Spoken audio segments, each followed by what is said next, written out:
Hello everyone, this is Tanvir Neja, clinical psychologist at Tulsi Healthcare, Gurgaon. So as we all know, experiencing a mental condition can be stressful and each day is a different day with different symptoms and emotions. So जैसे कि मैंने अभी बताया कि mental illness थोड़ी सी stressful हो सकती है to understand and to deal with. So that is why it is important कि हम professional help सीख करें so that हम अच्छे से अपने personal, social and occupational areas में ध्यान लगाकर काम कर सकें. So today we are going to talk about what is schizophrenia. So schizophrenia is a psychiatric illness which basically includes changes in the way we think, feel, act and perceive. So schizophrenia हमारे सोचने, समझने में difference create कर देता है. तो हम कुछ ऐसी चीज़ें परसीव करने लगते हैं जो एक्चुअल में नहीं हैं, कुछ ऐसी चीज़ें सोचने या देखने लगते हैं जो एक्चुअल में नहीं है, जिसको हम टेक्निकल या मेडिकल लैंग्वेज में बोलते हैं हैल्यूसिनेशंस एंड डिल्यूशंस. तो ये बेसिकली इन्वॉल्व करता है कि हम कभी शक करने लगते हैं या हम कुछ ऐसी बातें मानने लगते हैं जो बाकी लोग नहीं मानते या बाकी लोग नहीं देखते. तो हमारा जो आज का टॉपिक है वो है to understand the early diagnosis and causes of schizophrenia. तो इस टॉपिक में हम बेसिकली ये जानकारी पाएंगे कि स्किज़ोफ्रेनिया के अर्ली लक्षण या अर्ली सिम्टम्स क्या क्या हैं और हम उसको कैसे आइडेंटिफाई कर सकते हैं. तो पहले इसके लिए हमें ये समझना ज़रूरी है कि कौन कौन सी पॉपुलेशन रिस्क पे है to develop schizophrenia. So schizophrenia usually develops after puberty and both men and women are equally likely to get schizophrenia. दोनों men and women schizophrenia के प्रोन हैं, रिस्क पे हैं और डेवलप कर सकते हैं. So इसीलिए ये समझना ज़रूरी है कि क्या क्या अर्ली साइंस होते हैं स्किज़ोफ्रेनिया के. तो सबसे पहले हमें ये समझना ज़रूरी है कि कौन सी पॉपुलेशन या किस टाइप के लोग रिस्क पे होते हैं to develop schizophrenia.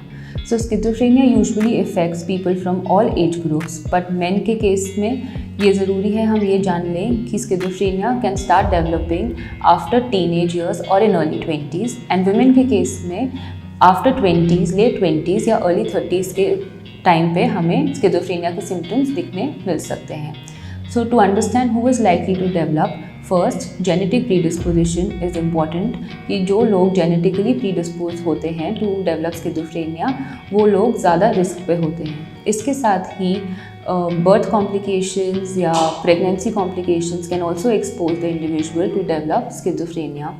Use of psychoactive substances in teenage years और young adulthood can also expose the individual to develop schizophrenia.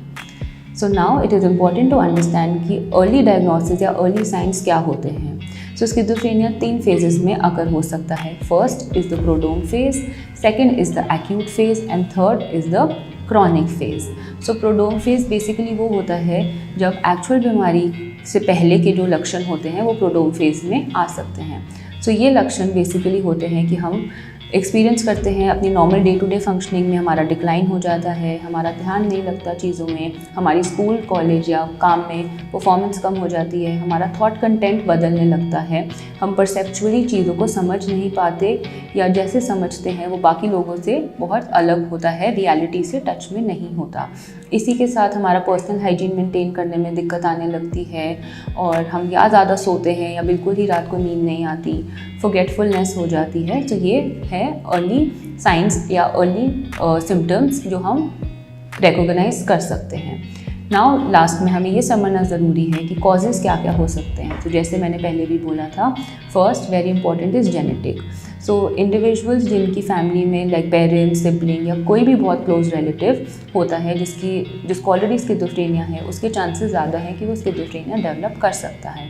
इसी के साथ साथ certain brain parts such as ventricles enlarge हो जाती हैं, फ्रंटल लोब में डिसफंक्शन आने लगता है, हिपोकैम्पस और एमिगडाला भी इफ़ेक्ट हो सकता है.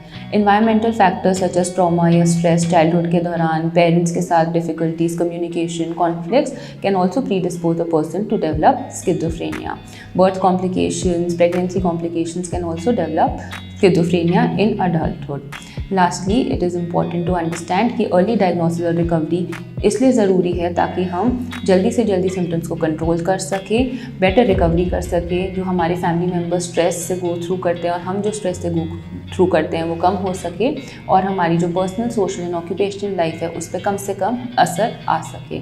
आई होप कि आपको इस वीडियो में जो इम्पोर्टेंट जानकारी दी है वो समझ आई होगी। इस वीडियो को लेकर जो भी डाउट्स हैं आप हमें कॉन्टैक्ट कर सकते हैं, एंड कोशिश करिए कि ये इन्फॉर्मेशन ज़्यादा से ज़्यादा लोगों तक पहुँच पाए ताकि हम अवेयरनेस मेंटल हेल्थ एरिया में स्प्रेड कर पाएँ और लोग ट्रीटमेंट और रिकवरी की तरफ जा पाएँ। Thank you.